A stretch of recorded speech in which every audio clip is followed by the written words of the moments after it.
Relationships में बहुत problems हो रही हैं आजकल। आजकल क्या, हमेशा से ही प्रॉब्लम्स रही हैं, but people I think now days are more vocal about it. And how does reiki or the healing process can help a person who is having a problem in his relationship? देखिए, मतलब हम कम vocal होना is a very good thing and people should be vocal. So मेरे point of view ये नहीं है कि वोकल नहीं होना चाहिए लोगों को, बट थोड़ा टॉलरेंस लेवल होना चाहिए लोगों के अंदर. People should not give up very easily.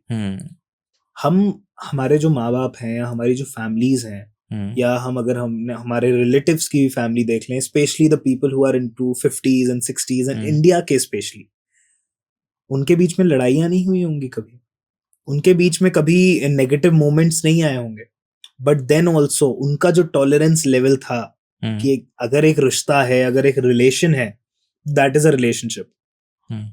हमारी लड़ाई झगड़े हमारे भाई बहनों के साथ भी होते हैं, उनके साथ डिवोर्स तो कर नहीं लेते, क्योंकि हमें टॉलरेट करना पड़ता है. यहाँ पे जस्ट लोगों को ऑप्शन मिल जाता है कि हाँ, हमारे पास एक डिवोर्स का ऑप्शन है, तो रिलेशनशिप खत्म करो और निकलो. तो मेनली ये just not Reiki, but people should also understand कि टॉलरेंस लेवल होना बहुत ज्यादा जरूरी है अगर आप किसी भी रिलेशनशिप में हो, not just in a partner relationship.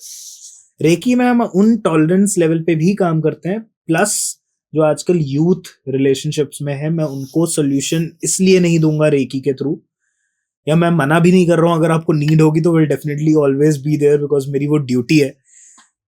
लेकिन फिर आप ये मत बोलिएगा, specially I am talking about youth जो करियर बनाने की एक कोशिश में लगे हुए हैं. अगर आप एक रिलेशनशिप में हैं एंड करियर बनाने की कोशिश में लगे हुए हैं, तो आप ये कभी मत बोलिएगा कि मैं करियर में 100% दे रहा हूं फिर भी कुछ नहीं हो रहा है, क्योंकि आप टेक्निकली 100% नहीं दे रहे हो.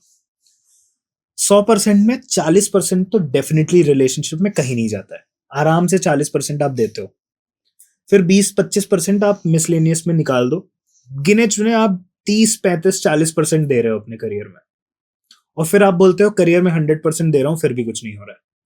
अभी आप लोगों को ये समझना जरूरी है, हर एक टाइम जो आपके लाइफ में डिसाइडेड होता है ना, वो एक प्रॉपर डिवाइडेड है कि आपको, आप अभी आप बचपन में हो तो आप पैदा हुए हो तो आप अभी चलना सीखोगे, आप फिर धीरे धीरे साइकिलिंग सीखोगे, फिर थोड़े बड़े होगे, अब स्कूल जाओगे, फिर आप बाइक चलाना सीखोगे, कार चलाना सीखोगे. हर एक टाइम का अपना एक मजा है, अपना एक एक्सपीरियंस है.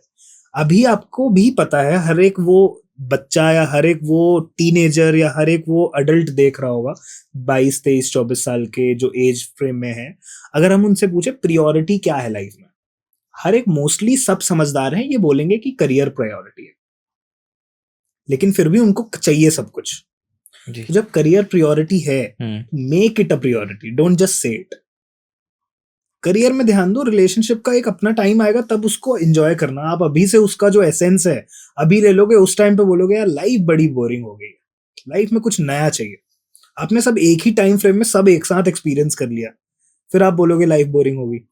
अभी स्टेप बाय स्टेप जाइए. अगर करियर मेन है तो करियर में फोकस करिए, and then specifically go with different processes of life. But it can definitely help in marriages also, right? Yes, tolerance level, give up level, ये जो चीजें हैं, और plus the most important thing is the feeling of compassion, the But feeling when, of love. yes, exactly. When we talk about compassion, हम कहते हैं if a person is compassionate, the married life can become much better, right? तो हम recce के इस्तेमाल से compassion increase कर सकते? Yes. कैसे? आपके हार्ट चक्र, आपके बॉडी में 72,000 से भी ज्यादा नाड़ियां होती हैं. Okay. उन 72,000 से भी ज्यादा नाड़ियों में 108 पॉइंट हमारे बॉडी में होते हैं. ये बहुत सारे लोगों को पता होगा, स्पेशली सनातन धर्म में 108 का काफी बड़ा महत्व रहा है और है.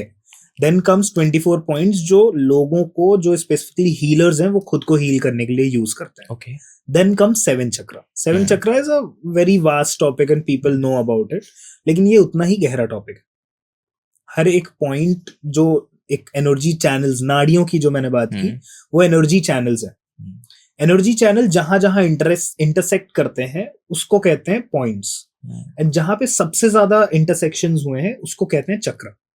तो ये 7 चक्रास में जो हमारे सुषुम्न नाड़ी में है, वहां पे सबसे ज्यादा इंटरसेक्शंस हुए हैं. तो स्पेशली जो हार्ट चक्र में जो पॉइंट्स है, एनर्जी चैनल्स हैं, जब भी कहीं इन एनर्जी चैनल्स में ब्लॉकेजेस आते हैं या नेगेटिविटी बढ़ जाती है, तो आपका जो एनर्जी आपके ब्रेन तक जानी चाहिए वो रुक जाती है. सो स्पेसिफिकली उन ब्लॉकेजेस को रेकी हील करता है, सो दैट ऑटोमेटिकली वो जो एक पाथवे है वो क्रिएट हो जाए, वो पाथवे स्मूथ हो जाए और क्लीन हो जाए, सो दैट वो एनर्जी अच्छे से ट्रैवल कर पाए. And once we have a clear pathway, वो ऑटोमेटिकली राइजन अप हो जाता है.